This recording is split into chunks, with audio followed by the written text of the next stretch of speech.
everyone, and welcome back to Ancient History Jewelry Stories, your favorite niche podcast about history. Or, as some of you have so kindly commented, your favorite podcast, which is incredibly flattering. Today, I am starting what might be my most ambitious podcast series yet.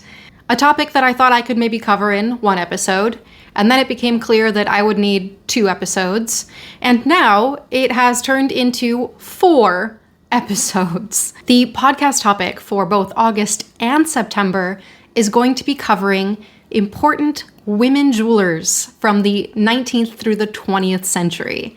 For August, we're going to be covering mostly women who were important during the arts and crafts movement. And in September, we're going to be covering some women who were more important during the mid and late 20th century.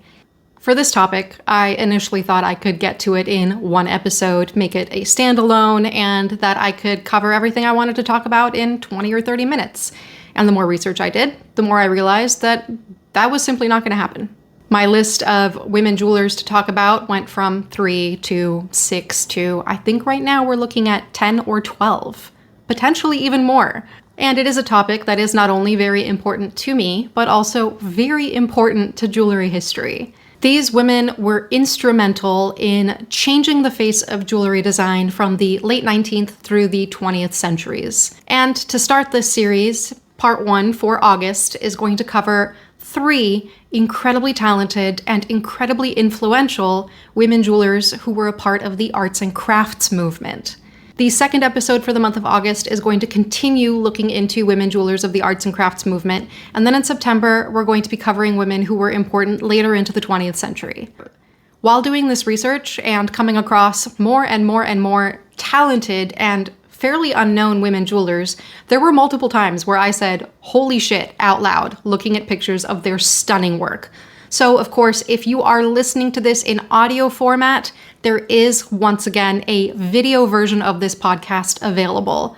I myself am pretty much an audio-only podcast person, so if you do not want to watch the video version, I do highly recommend that you at least take the time to look up the astonishing works by these incredibly talented women. If you want to watch the video format, you can see it on YouTube and Spotify. My YouTube channel is moonhoney.jewelry. And if you are listening to this on audio, then you already know where to find it on your favorite podcast streaming platform. And for those of you who are joining me for the very first time, welcome. My name is Melise. I am a goldsmith trained in ancient techniques. I also have a deep fascination and borderline or legitimate obsession with jewelry history. I approach the topic of jewelry history as an important facet of our shared human history. After all, the human culture of adornment goes back hundreds of thousands of years. It's simply one of the earliest things we figured out how to do. Humans love to adorn themselves, and human adornment goes hand in hand with human history. There are parts of it that are beautiful, and there are parts of it that are horrifying. Jewelry history is political history. It is a history of theft, greed, subjugation, and cultural destruction.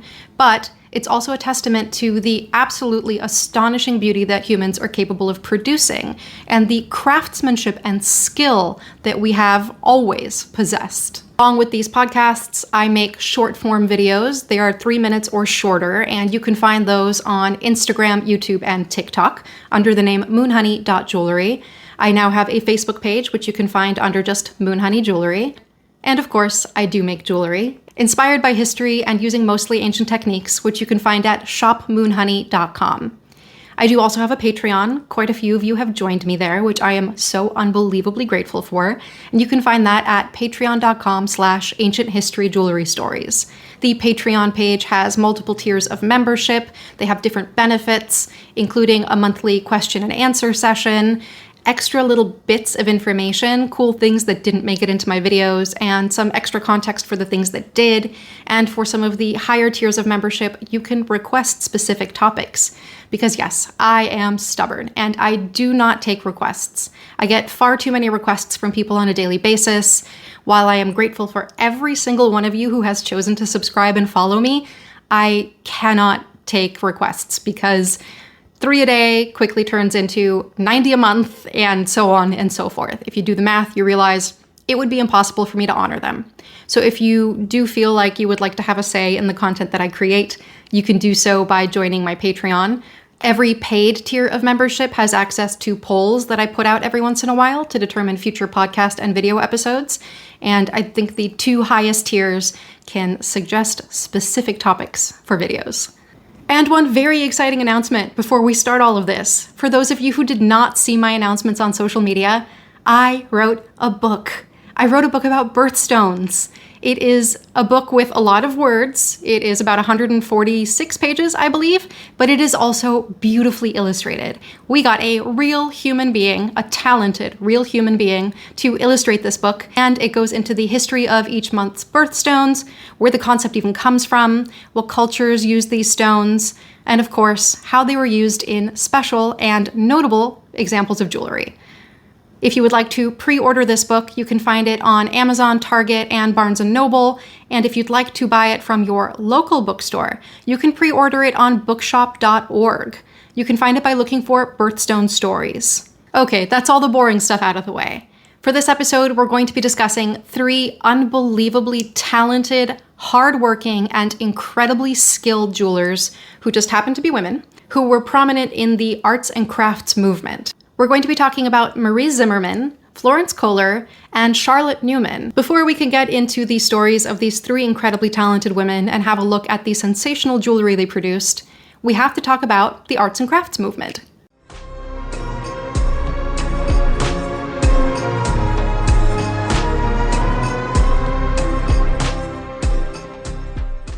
Arts and crafts might sound like a dismissive and slightly strange name for a design movement. But the movement itself was absolutely not casual. It took itself very seriously, and it was a defining aesthetic movement in the 19th century that completely changed decorative arts and design going forward. The arts and crafts movement flourished between the 1880s and 1920s, although it had its roots much earlier in the 19th century, around the 1840s and 1850s. It was essentially a pushback against industrialization and machine-made goods. This was a time when factories and machines were starting to replace human labor in a huge way, and this was quite evident in the products and consumer goods that were available at the time. There was a perceived decline in quality associated with these mass-produced factory-made goods, something that sounds incredibly familiar to me today. In some ways, the arts and crafts movement came out of the belief that there was a growing emphasis on form over function, and that these 2 things had to coexist in order for something to be truly useful and beautiful. Its roots can be traced back to the mid-1800s. The first real glimmer of the arts and crafts movement came about after the Great Exhibition of 1851. There was a lot of critique of the goods that were exhibited at the Great Exhibition. Many of the organizers of this exhibition considered the objects that were shown to be, and I quote, excessively ornate, artificial, and ignorant of the qualities of the materials used. I think that sets us up for a pretty good understanding of what was to come. One of the organizers, Owen Jones, is quoted as describing these objects as having novelty without beauty or beauty without intelligence. Jones also declared that ornament must be secondary to the thing decorated. Something could not be valuable simply because it was pretty. It had to be useful as well. Of course, this doesn't necessarily translate perfectly to jewelry, which is the main focus of what we're talking about, but it does underline the ethos of the burgeoning arts and crafts movement. The first use of this term in this context, arts and crafts, came about in 1887 with a meeting of the Arts and Crafts Exhibition Society. And along with wanting to change the standards of form and function, design in decorative arts and consumer goods, the arts and crafts movement held space for women. For centuries, millennia even, women had been taught handcrafts. They had been taught all manner of decorative arts as a pastime, and depending on your social status and what society you lived in, you were expected to be pretty good at these decorative arts. Women were taught needlework such as sewing and embroidery. They were taught to paint, they were taught to knit, weave, but for the most part, these decorative arts, when executed by women, were not taken seriously. While they were often a requirement of a quote-unquote good breeding, they were treated very flippantly. Yes, of course, they were of use within a woman's home, but they did not really have practical applications beyond that. During the arts and crafts movement, women were given an opportunity to leverage their strengths in this regard. Because the arts and crafts movement also included a large element of social reform, in fact, many of the founding members of this movement were socialists, and because there was a massive emphasis on craft as a valid form, it was a welcoming movement for women who were judged based on their skills and craftsmanship, not as being members of the so-called fairer sex. They were judged on the same standards as their male peers within this movement.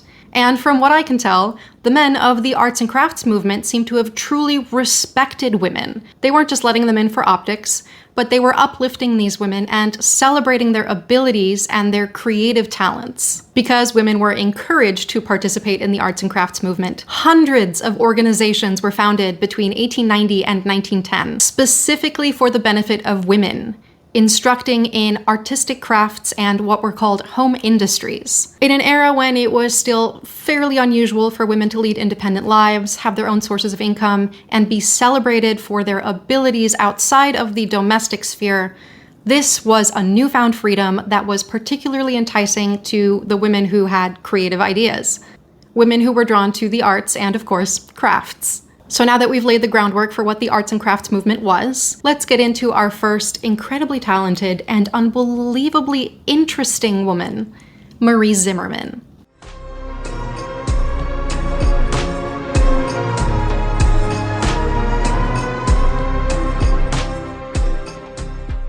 Marie Zimmermann was born on June 17, 1879, right here in Brooklyn. She was the child of well-off Swiss immigrants, and she was one of 5 children. Her family spent weekends and summers at a farm on the Delaware River, which is now designated as a historic site in Milford, Pennsylvania. In fact, on her birthday every year, there is a celebration of Marie Zimmermann Day at the family farm, an event that I hope to attend sometime in the future. This family farm and the excursions out into the countryside were hugely influential for Marie, and they helped foster her love of nature and her incredible work ethic. She must have come from an intensely liberal family because Marie's father was encouraging her to go into medicine, which was a field that was becoming increasingly common for women in the late 19th century, but often of their own volition, not because their parents believed that this was a career path that they could pursue. Despite her father's wishes, she did decide to pursue a career in the decorative arts, and we're so lucky that she did. She was educated at the Packer Collegiate Institute, the Art Students League of New York, and the Pratt Institute. Marie insisted on calling herself a craftsman versus an artist, and a true craftsman she was. She incorporated so many different techniques in her work, including metalsmithing, of course, carving, sculpting, and painting. We're only really talking about her jewelry in this episode, but Marie Zimmermann left behind a body of work that is astonishing. Of course, this kind of skill does not come without dedication, and Marie worked 10 to 12 hours a day in order to master these various crafts. The earliest record of her exhibited works is at the annual Arts and Crafts exhibition at the Art Institute of Chicago in 1902. This is before she started producing jewelry. She would have been 22 or 23 years old at this time. By 1910, she had opened her own studio at the National Arts Club in New York City, and by now, she had commissions from all over the world. She was in demand. By the age of 33, she had designed a large family vacation home in Pike County, Pennsylvania, which is now a historic site.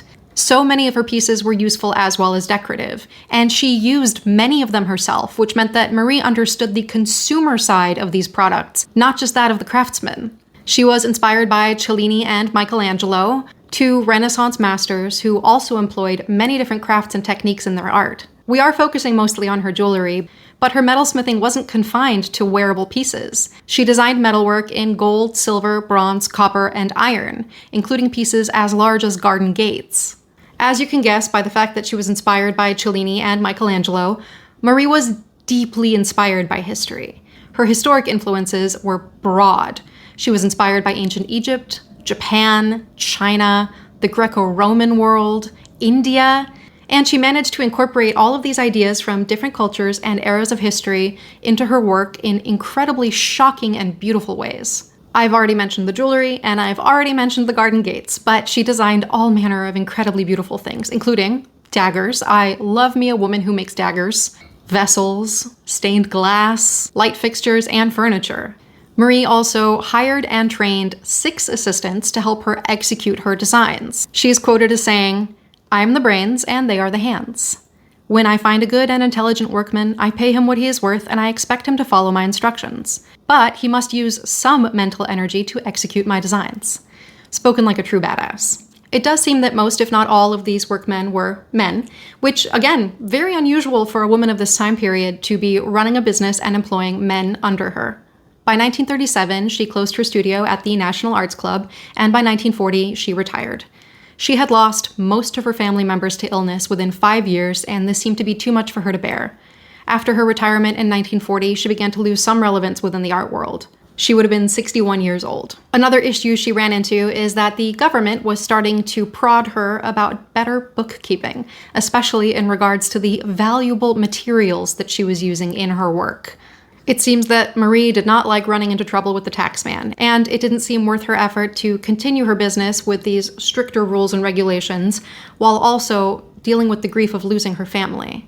Around this time, she left New York City to settle on the family farm, which she did with her life partner Ruth Allen, a former actress and screenwriter. They were together for 40 years. Marie moved to Florida in 1969, which is where she passed away in 1972 on her 93rd birthday.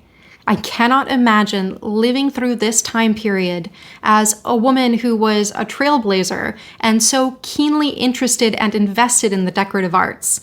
The changes that she saw must have been both awe-inspiring and stupefying. As I said, she lost some relevance in the art world after her retirement in 1940, and I would not say she was unknown, but she certainly wasn't being spoken about as often as before. A little bit after her death, in the 1980s, her nephew would go on to place many of her pieces in museums in order to continue her legacy. Marie Zimmermann is often considered one of the pioneers of the arts and crafts style, and we are talking about women who were important in the arts and crafts movement. But honestly, I don't think she can be confined to one artistic movement. Her influences and styles included hints of Art Nouveau, Belle Epoque, the aesthetic movement, of course arts and crafts, archaeological revival, and later on Art Deco and modernism. Some of these styles are quite obvious in her jewelry designs. Take a look at this spectacular ring and the way the band was executed. This isn't the only ring she made in this style, and to me, this has some of the hallmarks of early Art Deco. If I were asked to describe Marie Zimmermann's jewelry, I would say that it encompasses a riot of colors and historical influences. Marie was not shy about color. You do see this quite a bit in the arts and crafts movement, although some artists and designers favored specific colors, and it's obvious in their work. Marie seemed to just love color, very much like Louis Comfort Tiffany and the first designer in his jewelry studio, Julia Munson. Just as a quick aside, Julia Munson was also an incredibly important jewelry designer in the arts and crafts movement and the Art Nouveau movement, but I have already discussed her at length in the 2 Tiffany episodes that I did a few months back, so I won't be devoting too much time to her in either of this month's episodes. Marie's pieces reference Indian, Chinese, Japanese, Greco-Roman, and Egyptian styles. Her historical influences are so broad, they include the Renaissance, colonial America, medieval Europe, Ottoman Turkish jewelry, and Scandinavian styles. The longer you look at her work, the more references and inspirations you can spot. Because she was such a prolific artisan, there are plenty of examples of Marie's work out there, each one more beautiful than the last. Some of her pieces are straightforward and focus mostly on the gems, while others incorporate naturalistic motifs, which is fairly common in the arts and crafts movement. These pieces are still fresh, they still look like they could be worn today without looking dated, and it's absolutely clear that the craftsmanship and devotion to design that went into them is unparalleled. Marie Zimmermann was absolutely a pioneer in her field, leaving behind not only this wealth of beautiful jewelry, but all of the other decorative arts and commercial goods that she produced during her lifetime.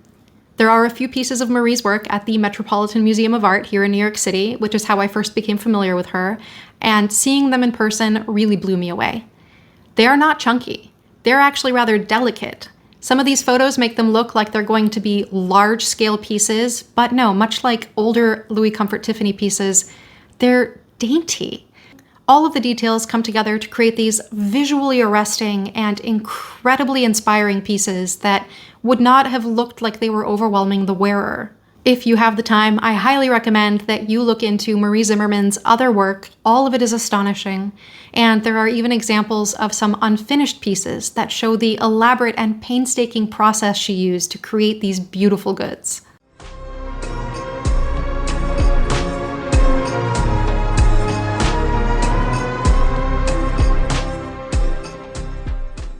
We are continuing the discussion of women jewelers in the arts and crafts movement with Florence Kohler. She was born in 1861 in Jackson, Michigan, but grew up in Missouri. In 1881, she moved to Kansas City. She would have been 19 or 20 years old. By 1893, she was married to Frederick Kohler and was head of the ceramics department at the Kansas City Art School. Much like Marie Zimmermann, metalworking was not the first craft that she perfected. That same year, in 1893, she moved to Chicago and exhibited her works at the Chicago World's Fair. After this, she ran an interior design business for a short while out of the Marshall Field building. Florence was a founding member of the Chicago Arts and Crafts Society, and she taught jewelry and metalsmithing there. She also taught china painting to the women of the Atlin Ceramic Art Club. Again, the arts and crafts movement afforded women so many opportunities to branch out beyond decorative arts just within their home and the domestic sphere. Florence would travel to London in 1898 to learn enamel work and jewelry. She studied with the enameler Alexander Fisher, who produced some of the most astonishing enamel miniatures I have come across. His work is an absolute delight. These pieces are so beautifully rendered, enamel is a difficult medium to work in, and he was the perfect teacher for Florence. After this trip to London, Florence's work would start to exhibit more historic references, especially Renaissance era. She separated from her husband in the year 1900 and became the traveling companion of Emily Crane Chadbourne, who was the daughter of the wealthy Chicago industrialist Richard T. Crane. Now, I don't think this is a Victorian-era euphemism. I think they were truly traveling companions, but they also seem to have forged a very close friendship. The two settled in London, where Florence kept a studio in Kensington. At this time, Florence would meet other creative luminaries. This included the Irish author, historian, and nationalist Alice Stopford Green, the American avant-garde artist Arthur Bowen Davies, Welsh painter and etcher Augustus John, the influential English aristocrat Lady Ottiline Morrell. Her patronage was very influential in artistic and intellectual circles. The American-British author Henry James, who wrote The Portrait of a Lady, and the British composer Roger Quilter. In 1912, Florence moved to Paris. She lived on the Place des Vosges, and this is where she would befriend the painter André Matisse. Based on all of these incredibly interesting, creative, and talented acquaintances and friends, I'm going to have to assume that Florence herself was a rather captivating and intriguing person. She moved to Rome in 1930, and unfortunately her failing health led to a cancer diagnosis in 1944. She would die of cancer that same year. She left her possessions to the arts patron Mary Elizabeth Sharp, whom she had been friends with since 1920. And Sharp would go on to organize posthumous exhibitions of her work in 1948. Thanks to her, collections of Florence's jewelry and paintings, because she was a rather talented painter as well, were donated to the Rhode Island School of Design, also known as RISD, and the Everson Museum of Art. So, of course, we have to talk about the jewelry. Like so many women in the arts and crafts movement, Florence Kohler did not confine herself to one medium, but we are here to talk about the jewelry. Kohler tailored the jewelry that she made to the tastes and desires of her clients, and truly worked around the gemstones that she featured in her pieces. She would pick gems for her clients specifically, and she favored a cabochon-cut gem versus a faceted stone. This emphasis on cabochon cuts is also something you see quite often in arts and crafts jewelry. The Renaissance influence in her work is fairly obvious, and she seems to have truly favored blue and green. These are colors that come up over and over and over again in her work. Unlike Marie Zimmermann, whose work was a veritable rainbow, Florence Kohler's work seems to have focused on blues, greens, the milky, pale white iridescence of pearls, and of course, the rich yellows of 18-karat gold. Florence also hated the look of polished gold and went out of her way to dull the shine whenever possible, sometimes even coating her gold in a semi-transparent white enamel in order to mute the sheen a little bit. Some of her pieces do exhibit very obvious ancient Greco-Roman influence. To me, this chain is a great example. This looks like it could have been pulled straight from an ancient Greek or Roman tomb, and some of her pieces are set with carved intaglio and cameo stones showing classical motifs. Though she is considered one of the most important jewelers of the arts and crafts movement, she left behind far fewer examples of her jewelry work than her contemporaries. There aren't that many pieces out there, and it takes a bit of digging to find the ones that aren't prominently displayed on museum websites. The ones that do exist are beautiful. Some of these pieces are at the Metropolitan Museum of Art, right next to Marie Zimmermann's work, and that is also how I first discovered Florence Kohler. Much like Marie Zimmermann's work, these pieces are dainty and petite in person. They are lovely, and their proportions are intended to suit the wearer instead of overwhelming them. Much like many other jewelers of the arts and crafts movement, her work is heavily inspired by nature, and one of my favorite features of her work is her love for using clusters of pearls, meant to represent berries or grapes. Enameling does feature prominently in her jewelry, much like it did in the works of Marie Zimmermann. While I would say that Florence's works are more subdued than Marie's, they exhibit a specific grace and symmetry that I think is one of the defining hallmarks of her jewelry designs. They are elegant and romantic, which is something that is echoed in her drawings and paintings, of which there are quite a few.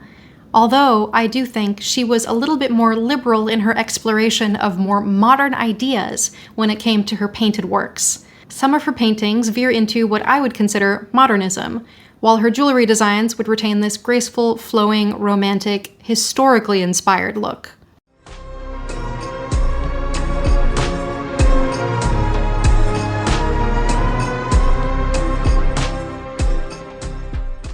The last woman we're going to be covering in this episode is Charlotte Newman, or as she was known professionally, Mrs. Philip Newman. Although, oddly enough, for a woman who insisted on going by her husband's name, I cannot find any information about Philip Newman in the information about Charlotte. But I can understand why, in the 1800s, it would have been beneficial for a woman to go by her husband's name professionally. Now, she did go by Mrs. Philip Newman. She was not trying to fool anyone into thinking that she was Philip, but it did still imply that she was a married woman and therefore of good moral standing. God forbid you be an unmarried woman with a career in the Victorian era. Charlotte, or Mrs. Newman, was born October 11th, 1836, in London. She studied at the Government School of Design at the age of 14, which I gather is rather unusual for a teenage girl during this time period. And she would go on to develop her design skills further while studying in Paris and visiting various European museums. After her studies, she became a designer for the manufacturing jeweler John Brogden. Even early on, her designs would go on to include many historical references. She seemed to be doing the bulk of the designing for John Brogden at this time, and the Victoria and Albert Museum in London does have a collection of Brogden sketches, many of which are signed with her name. Her historically inspired pieces delighted the Victorian-era customers who were coming into the shop. She was not only inspired by history, but she was creating works that were essentially copies of historical jewelry that were being found at the time, such as a bracelet that had recently been unearthed in Pompeii. She quickly went on to become the manager of Brogden's shop. John Brogden and Mrs. Newman exhibited at the World's Fair Exposition in Paris in 1867 and again in 1878. Brogden would win a gold medal for his jewelry, and Mrs. Newman would be awarded a Medal of Honor as a collaborator. High honors for a woman at the time. When Brogden died, Mrs. Newman started her own jewelry business, using John Brogden's workers, staff, models, and references. Although, of course, many of these models and references had already been designed by Mrs. Newman. The store was called Mrs. Newman's, and it became incredibly popular very quickly. In 1893, she would exhibit her works at the Chicago World's Fair. And in 1899, the French government commissioned her to design 12 gold medals to be given to Maria Fyodorovna, the Empress of Russia. Mrs. Newman would say that she kept her storefront deliberately spare and undecorated. This was done in an effort to deter her competitors from copying her designs. If you wanted to see Mrs. Newman's work, you had to enter the shop. She also employed male apprentices, all of whom came from families that had a long-standing connection to jewelry. Apparently this was quite scandalous, again, a woman having men working beneath her, and I gather that it was considered more shocking in London at this time than Marie Zimmermann employing men in her workshop in the United States. Also, unlike what was happening in the United States, and despite her fame as a lady goldsmith in London, she was often barred from being a part of artistic organizations simply because she was a woman. Mrs. Newman would die in 1920 in London, so what about the jewelry? Some of her earlier works I would not categorize as arts and crafts. I would say they are archaeological revival. These pieces have a heavy classical influence. Many of her pieces incorporated intaglio and cameo with classical motifs. There are also many Renaissance-inspired designs with colorful enamels and very opulent gemstones. Unlike many of her contemporaries, Mrs. Newman seems to have favored a faceted stone over a cabochon. Out of the jewelers that I've talked about in this episode, I think Mrs. Newman's designs are the most innovative. Her work included very creative and innovative interpretations of classical and historical motifs, pairing archaeological revival styles with dainty Victorian details like small enameled flowers. Take a look at this necklace and these earrings. These pieces absolutely blow me away with their creativity. Far from being just archaeological revival style, they were their own thing entirely. These delicate little swag and garland motifs, all of the unusual color choices that come together in a surprisingly harmonious way, this focus on symmetry but simultaneously playing with designs that are a little bit unbalanced. These pieces are absolutely unlike anything I have ever seen before. And the scope of her designs was not simply archaeological revival or arts and crafts. She included Byzantine influences with more geometric shapes. There were a lot of pieces that I would categorize as just strictly Belle Époque, some that are definitely Art Nouveau, and of course, like so many of her contemporaries, her work included the almost ever-present inclusion of natural themes. I do wish we knew more about Charlotte, the person behind these designs, and not the professional identity of Mrs. Philip Newman. I wish we had a better record of her early life, because I do think going to school for design at the age of 14 in what would have been the year 1850 in London is astonishing. Who were her peers? What was that experience like for her? She seems to have been a woman of exceptional work ethic and incredibly creative tastes and ideas. Also, who was Mr. Philip Newman? The romantic in me would like to believe that he was a good husband, given her insistence on using his name, but I know that that's not necessarily true. I recorded this podcast episode a week in advance because I'm currently traveling, and in the meantime, I have, of course, done more research on these incredible women, and I just wanted to make a note that I did find out who Philip Newman was. It turns out that Charlotte Newman's husband, Philip Henry Newman, was a fellow artist. I did not find that much information, but this is a beautiful design he made for a stained glass window. This piece was named Ave Maria, and it is in keeping with the aesthetic of Charlotte Newman's jewelry designs. Mrs. Newman was a true rarity in her time. A woman who owned a flourishing business, was her own boss, and employed men who had to work for her. I do think she is rightfully categorized as a jeweler of the arts and crafts movement, but I also think that her work is so much more than that. While she did not work in multiple different crafts and mediums like some of her contemporaries, like Marie Zimmermann and Florence Koehler, what she did with jewelry is unbelievably beautiful. With the exception of some of her more standard Art Nouveau and Belle Époque designs, I do think that many of her pieces would look just as innovative and creative today as they did in the late 19th century. I think that living from 1836 to 1920 in London during the Industrial Revolution as a woman would have been absolutely mind-boggling. The changes she saw, not just in the design world, but also in culture and society, must have been tremendous. As I've been editing this episode, I did realize that there was something very important I forgot to make note of. All three of these women, in fact, many of the women we're talking about in these first two episodes, were not just jewelry designers, they were goldsmiths. These women were crafting these pieces themselves. I think that fact was a little bit more obvious when I talked about Marie Zimmermann and Florence Kohler, but Mrs. Newman was also a very talented goldsmith herself.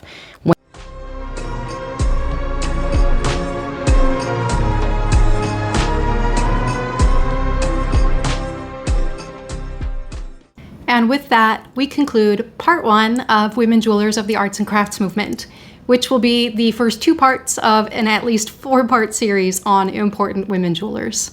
I didn't know very much about these women, and in fact, I did not know that Catherine Newman or Mrs. Philip Newman existed until yesterday, which is shocking because I think this is one of my new favorite jewelers of all time. some of those pieces are going to live rent-free in my head forever. And while they are categorized as jewelers of the arts and crafts movement, I think these three women truly defy conventions. Marie Zimmermann is absolutely the perfect example of a craftsman of the arts and crafts period, somebody who mastered multiple crafts and mediums, used them in their work, and desired to excel at their execution.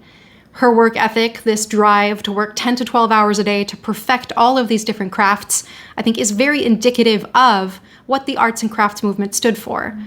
Making something the best way you know how, making it practical, useful, and beautiful.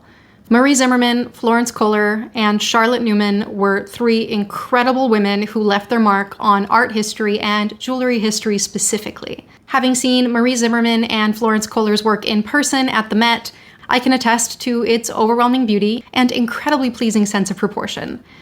One day, I hope to make it to London, where I will then seek out any of Mrs. Philip Newman's work that I can get my eyes on.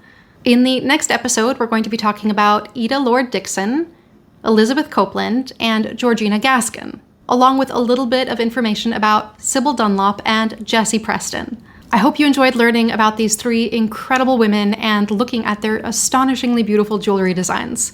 I've shown you just about everything that exists out there from Florence Kohler, but Marie Zimmermann and Mrs. Philip Newman have plenty of other work to be looked at. I already gave all the plugs in the beginning of this episode, but again, if you'd like to watch my short videos, you can find those on Instagram, TikTok, and YouTube under moonhoney.jewelry. You can find me on Facebook at moonhoneyjewelry. You can find my work at shopmoonhoney.com. You can find some merch for this podcast and video series at shopmoonhoney.com by navigating to the Ancient History Jewelry Stories page. I've got some tote bag designs that range from beautiful to sarcastic to downright spicy. If you find value in the content that I create and you would like to support me in continuing to make it, please consider joining me on Patreon. You can find my Patreon at patreon.com/ancienthistoryjewelrystories. Your support means the world to me, and it truly is helping me to transition into making this a full-time job. Yes, I am still a goldsmith, and I do still make jewelry, but in the last year and a half of making this content, it's become increasingly clear that I absolutely love doing it. And your support not only helps me to do this, but it means the world to me. If you enjoyed this video, please leave a comment, like, subscribe, tell a friend. Whatever platform you're watching or listening on, do whatever it is they can let you do in order to engage with this. It does help quite a bit in getting this out to more people, and of course, I love reading your comments. Once again, thank you for being here, thank you for listening or watching, and I'll see you in a few weeks for more ancient history jewelry stories. And with all of that out of the way, it's time to give a shout out to my paid Patreon members. A huge thank you from the bottom of my heart to Jennifer Baker, Amy Radner, Jennifer Crosscree, Mink Rose, Bonnie Glass, Mimi Fondren, Megan Rose Thomas, Stannis Fluoride, Beth, Catherine Elizabeth, Magda Chope, Connor, Bree S., Michelle Dunphy, Angela Wade, Aaron Atkinson, Aaron, Liz Boucher, Flying Chef, Mary Lee, Emmy J. Makes, Julie Spradley, Jennifer Moshier, Armored Chocobo, Deborah Hansen, Kate, Dilara Uskardeschler, Rivka McCormack, Anne-Marie Nichols, Miranda Schaefer, Lindsay Breeze, Sarai, Laura Hastings Brownstein, Tiff, Susanna Ress, Uncle Mike and Aunt Jody, Jason Russ, Molly, Sarah Pounders, Michael D. Clifford, Marianne, Sarah Hackett, Kat Peterson, Carrie, Teresa Hansen, Martha Garcia, Petty Crocker, Jen Gilligan, Laura Rose, Francine Cabreja, and Evelyn McElroy, or McElroy. Evelyn, please let me know which way you'd prefer me to pronounce it. Thank you all so much. I can't tell you enough how much your support means to me.